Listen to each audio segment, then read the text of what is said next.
Students, a very good morning to all of you. और आशा करती हूँ मैं कि आप घर पे सेफ़ हैं, सुरक्षित हैं और आपका जो वर्क है डेली वो प्रॉपर वे में कर रहे होंगे। स्टूडेंट्स, हम बात करें क्लास 12th हिस्ट्री की, तो हम डिस्कस कर रहे थे इसमें हमारे chapter 15 and that is the framing of constitution. Constitution क्या होता है, किस प्रकार से हमारा जो संविधान था वो बनना स्टार्ट हुआ और किस प्रकार से जो हमारी संविधान सभा थी उसने काम करना शुरू किया, उसका जो गठन हुआ वो किस प्रकार से हुआ, ये सारे ऑलरेडी जो पॉइंट्स हैं वो हम डिस्कस कर चुके हैं। अब इसके बाद बात आती है संविधान की, कि संविधान में जब प्रोसीजर चल रही थी, हमारा जो कॉन्स्टिट्यूशन था वो लिखा जा रहा था, तो उस टाइम पे कॉन्स्टिट्यूएंट असेंबली के सामने कौन कौन सी प्रॉब्लम फेस आई, कौन कौन से ऐसे इश्यूज थे, कौन कौन से ऐसे मुद्दे थे जिनके ऊपर सभी के सभी जो मेंबर्स थे उनको प्रॉब्लम फेस करनी पड़ी। So let's continue our chapter. Jawaharlal Nehru also felt the same and argued the members for the will of the people. यानी कि जवाहरलाल नेहरू जिन्होंने कि ऑब्जेक्टिव रेजोल्यूशन रखा था, उद्देश्य प्रस्ताव जिनके द्वारा सामने रखा गया था, उन्होंने कहा कि हमारा जो संविधान है वो इस प्रकार से हो, इस प्रकार से बने कि उसमें जो लोगों की इच्छा शक्ति है उसको सबसे पहले रखा जाए, यानी कि लोगों के लिए काम किया जाए, लोगों की इच्छा शक्ति को सबसे ऊपर रख के हमारे जो संविधान का निर्माण है वो किया जाए। तो इसी बात को लेकर उनके जो तर्क वितर्क थे, आर्गुमेंट्स थे सभी मेंबर्स के आपस में, वो कंटिन्यू चल रहे थे। Heated arguments took place on the issues of minority rights and separate electorates. It means सबसे मेन जो मुद्दा बना उनके बीच में आर्गुमेंट्स का, वो किस चीज़ के लिए था, माइनॉरिटीज़ राइट्स के लिए, अल्पसंख्यकों के हितों के लिए, उनके अधिकारों के लिए, और साथ में सेपरेट इलेक्टोरेट्स। इट मीन्स कि अलग जो पृथक निर्वाचित प्रणाली थी उसको लेकर। अब ये जो अलग चुनाव प्रणाली है वो किसके लिए आ रही है यहाँ पर, वो आ रही है यहाँ पर जो शेड्यूल कास्ट है उनके लिए, जो माइनॉरिटीज़ में है जो कम्युनिटीज़ उनके लिए, और साथ में मुस्लिम जो हैं वो अपना वे रख रहे थे सामने। तो इस प्रकार से सबसे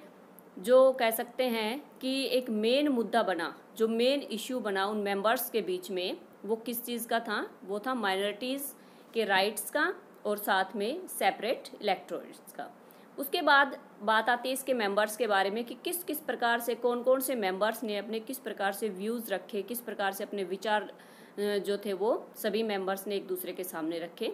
इसमें हम बात करेंगे मिस्टर जयपाल सिंह की। Demanded seats reserve for the tribal people and special rights for the protection. अब मिस्टर जो जयपाल हैं वो क्या थे, एक मेंबर थे कॉन्स्टिट्यूएंट असेंबली के। उन्होंने भी ये डिमांड रखी कि रिजर्वेशन किया जाए जो ट्राइबल पीपल हैं, ट्राइबल पीपल्स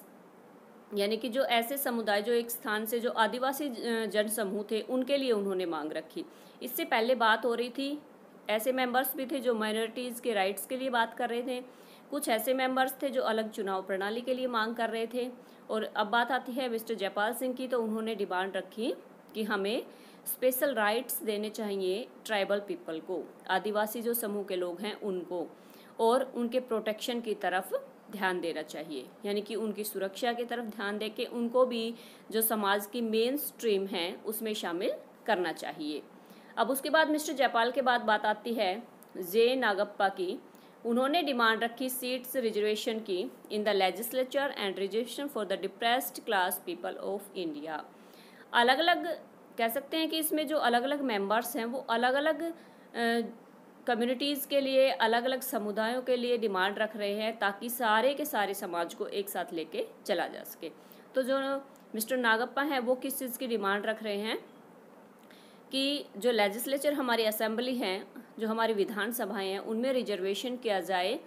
और साथ में उनके लिए वहाँ पर सीटें भी रिजर्व की जाए for the depressed classes people of India. It means depressed class, it means जो दलित लोग हैं, जो समाज का एक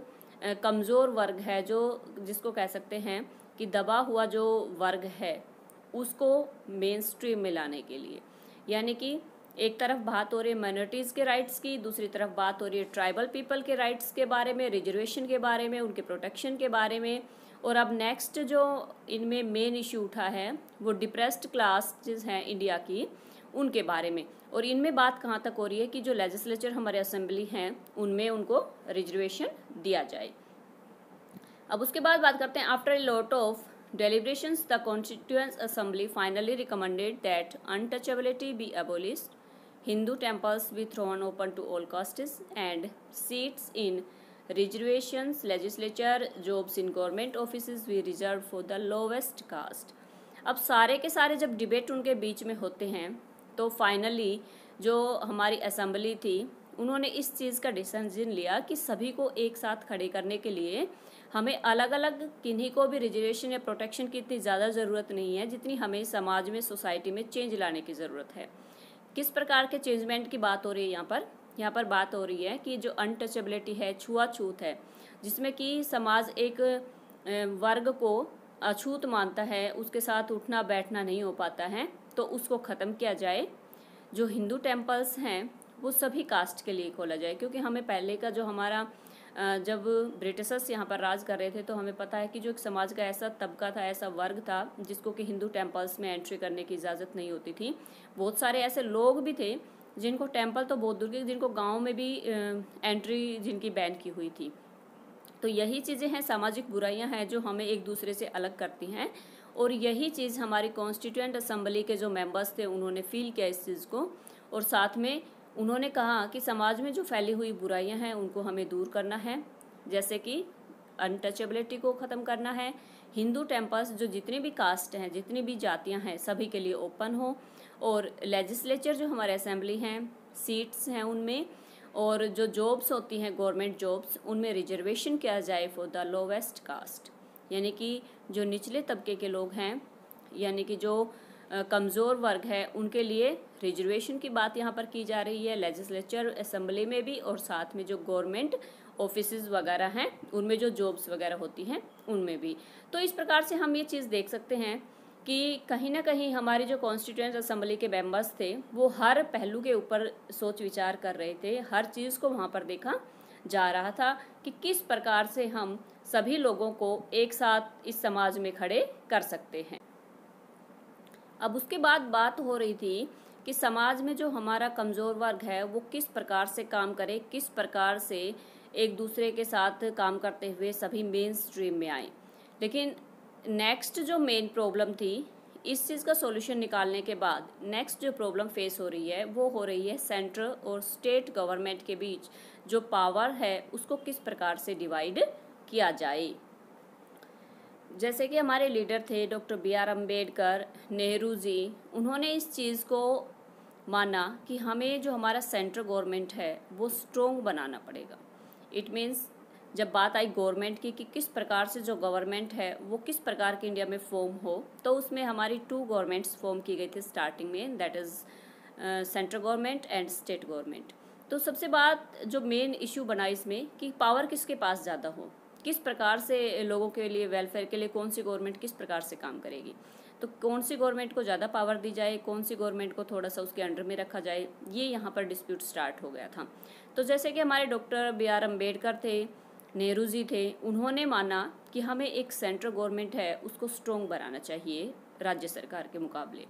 उसके बाद दूसरे जो मेंबर थे केशनथम, उन्होंने इस चीज़ को माना कि हमें ज़्यादा से ज़्यादा राइट्स किसको देने चाहिए, स्टेट गवर्नमेंट को देने चाहिए। तो अब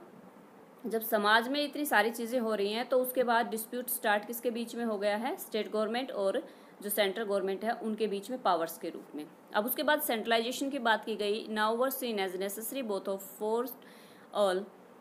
choices of a plan for the country's economic development. उन्होंने कहा कि हमें एक ऐसा सेंट्रलाइजेशन हमारे कंट्री में करना चाहिए जिससे कि हमारी कंट्री की जो अर्थव्यवस्था है वो सुधरे और हमारा जो आर्थिक विकास है वो हो। क्योंकि जब इंडिपेंडेंट हुआ इंडिया तो उसके बाद सबसे मेन था अपने देश की अर्थव्यवस्था को सुधारना, क्योंकि उस टाइम पे इतना ज़्यादा एक्सप्लॉयटेशन हुआ था ब्रिटिशर्स के द्वारा कि हमारी जो अर्थव्यवस्था थी वो बिल्कुल ही कह सकते हैं इतनी डाउन में थी कि उसको स्टेबल रूप में लेके आना एक बहुत बड़ा चैलेंज उस टाइम पीरियड के दौरान रहा।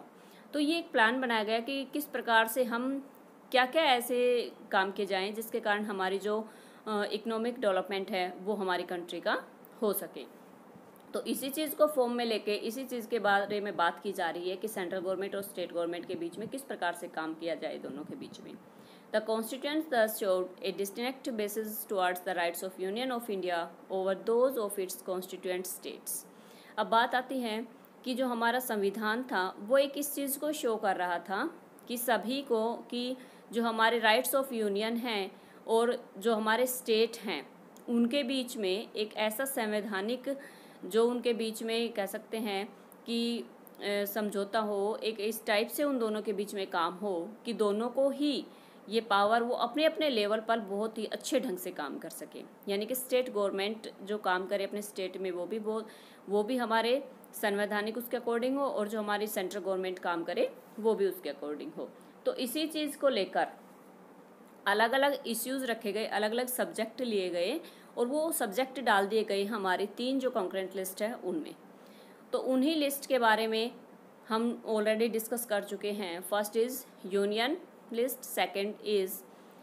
जो हमारी स्टेट लिस्ट है, and third is concurrent list. तो इसमें क्या हुआ कि कॉन्करेंट जो लिस्ट थी उसमें ऐसे इश्यूज़ डाले गए, ऐसे मुद्दे डाले गए जिनके ऊपर जो स्टेट गवर्नमेंट है, सेंट्रल गवर्नमेंट है, दोनों ही अपने अपने हिसाब से जो लॉ बना सकती हैं, कानून बना सकती हैं और अपने अपने अकॉर्डिंग ही उन कामों को कर सकती हैं। यूनियन लिस्ट में ऐसे इश्यूज़ डाले गए जिनके ऊपर सिर्फ और सिर्फ कौन काम करेगा, सेंट्रल गवर्नमेंट करेगी। स्टेट लिस्ट में ऐसे सब्जेक्ट्स डाले गए जिनके ऊपर काम कौन करेगा, स्टेट गवर्नमेंट। तो ये हमारी जो लिस्ट है उसमें कंकरेंट लिस्ट को ऐसा रखा गया कि ऐसे मुद्दे डाल दिए गए, उसमें ऐसे सब्जेक्ट्स रखे गए कि जिनके ऊपर दोनों ही काम कर सकते हैं। तो ये था इनकी पावर का जो सॉल्यूशन निकाला गया एक इस प्रकार से कि सब्जेक्ट्स को डिवाइड कर दिया गया कि किस प्रकार से कौन से सब्जेक्ट्स हैं हमारे इंडिया में, हमारे देश में, जिनके ऊपर डिसीजन किसको लेना है। तो ये एक प्रकार से सॉल्यूशन निकल गया उनकी पावर्स को डिवाइड करने का between the central government and state government. अब उसके बाद जब पावर के बीच से निकले हैं तो मेन एक डिबेट चल रहा है लैंग्वेज को लेकर, भाषा को लेकर, कि हमारी जो नेशनल लैंग्वेज है उसको किसको बनाया जाए। The language issues was also debated for many months with in the constituent assembly. और जो भाषा का मुद्दा था वो काफ़ी महीनों तक हमारी जो संविधान सभा थी उनके बीच में चलता रहा, तर्क वितर्क उनके बीच में आपस में होते रहे कि कौन सी ऐसी लैंग्वेज है जिनको लेकर हम काम कर सकते हैं और जिस लैंग्वेज को लेकर हम अपनी जिसको राष्ट्रीय भाषा बना सकते हैं। अब उसके बाद बात आती है, महात्मा गांधी ने बिलीव किया, इस चीज़ को माना कि everyone should talk a language which even common and man could be understand, and he vocated Hindustani a mixture of any language and dialects. यानी कि महात्मा गांधी ने इस चीज़ को माना कि हमें एक ऐसी लैंग्वेज चूज़ करनी चाहिए जिसको आम लोग जानते हो, आम जो जनता है वो बोलती हो, समझती हो, जिसमें हमारी जो हिंदुस्तानी लैंग्वेज हैं उसका मिक्सचर हो। उसके बाद बात आई लैंग्वेज की, तो हिंदी को इन्होंने ऑफिशियल लैंग्वेज के रूप में चूज़ किया। अब हिंदी को अगर राष्ट्रभाषा बनाने की बात आती थी, नेशनल लैंग्वेज की बात आती थी, तो हमारे साउथ के बहुत सारे ऐसे स्टेट्स हैं जिन्होंने इस चीज़ को प्रोटेस्ट करना शुरू कर दिया, विरोध करना इसका शुरू कर दिया। क्योंकि साउथ में अगर हम जाते हैं, हम देखते हैं तो हमारी जो हिंदी लैंग्वेज है वो नॉर्थ इंडिया में मोस्टली बोली जाती है सभी स्टेट्स में लगभग, जबकि साउथ इंडिया में हिंदी को इतना ज़्यादा पहचान नहीं मिली है। तो यही एक रीज़न था कि उन्होंने इस चीज़ का प्रोटेस्ट करना शुरू कर दिया कि ऑफिशियल लैंग्वेज के रूप में अगर हिंदी को लिया जाता है तो हमारी जो लैंग्वेज है, जो क्षेत्रीय भाषाएं हैं हमारी, वो हमारी पीछे रह जाएंगी और हिंदी को जो साउथ के स्टेट है उनके ऊपर थोपने की कोशिश की जाएगी। तो यही एक चीज़ थी कि उन्होंने कहा कि जब तक हमारी असेंबली के जो मेंबर थे उन्होंने इस चीज़ को डिसीज़न लिया कि जब तक हमारी कोई ऑफिशियल लैंग्वेज के रूप में हम काम करते रहेंगे, हिंदी में भी और इंग्लिश में भी, और साथ में साउथ के जो स्टेट थे उनको छूट दी गई कि आप अपनी जो ऑफिशियल लैंग्वेज हैं वो अपनी किसी भी एक रीजनल लैंग्वेज को चूज़ कर सकते हैं। यानी कि उनकी जो क्षेत्रीय भाषा है, चाहे वो तमिल है, तेलुगु है, मराठी है, किसी भी टाइप की हैं, उसको आप ऑफिशियल लैंग्वेज के रूप में चूज़ कर सकते हैं। और जो हमारी हिंदी है उसको हमारी जो ऑफिशियल लैंग्वेज थी वो अनाउंस कर दिया गया। तो इस प्रकार से स्टूडेंट्स हम इस चीज़ को देख सकते हैं कि किस प्रकार से कितनी ज़्यादा डिफ़िकल्टीज़ इस टाइम पीरियड के दौरान आई कि हमारी जो संविधान सभा है उनको इतने सारे इश्यूज़ थे, इतने सारे सब्जेक्ट्स थे जिनके ऊपर काम करना था, और साथ में हमारे कॉन्स्टिट्यूशन का भी कंस्ट्रक्शन निर्माण जो था वो चल रहा था। तो उन सभी का सॉल्यूशन करते हुए हमारे भारत को एक ऐसा रिपब्लिक कंट्री बनाना था जिसमें किसी भी प्रकार के कोई भी डिस्प्यूट ना रहे, चाहे वो किसी भी इशू को लेकर हो, चाहे वो लैंग्वेज को लेकर हो, चाहे वो माइनॉरिटीज़ के राइट्स को लेकर हो, चाहे वो कॉमन पीपल के राइट्स को लेकर हो, या फिर हम कह सकते हैं कि जो हमारे असेंबली के मेंबर्स थे उन्होंने इतना ज़्यादा हार्ड वर्क किया इस चीज़ के ऊपर ताकि हमारे जो आने वाला जो फ्यूचर है उसमें हमारी संविधान को लेकर लोगों के बीच में या हमारा जो शासन है उसके बीच में किसी भी प्रकार का डिस्प्यूट ना हो। इसी कारण से हम कह सकते हैं कि एक बहुत ज़्यादा हार्ड वर्क किया गया था, बहुत ही ज़्यादा कह सकते हैं कि एक ऐसा काम किया गया था जो हमारे देश के लिए, जिसको कह सकते हैं कि भारत, जिनकी प्रयासों की वजह से आज भारत एक रिपब्लिक कंट्री बना हुआ है। तो स्टूडेंट्स, आशा करती हूँ कि कॉन्स्टिट्यूएंट असेंबली के सामने जो भी सब्जेक्ट्स आज हमने डिस्कस किए वो आपको अच्छे से क्लियर हो गए होंगे। जो भी प्रॉब्लम्स फेस की गई, किस प्रकार से उनका सॉल्यूशन निकाला गया, आई होप आप अच्छे से क्लियर हो गए होंगे, आप अच्छे से समझ गए होंगे। Okay students.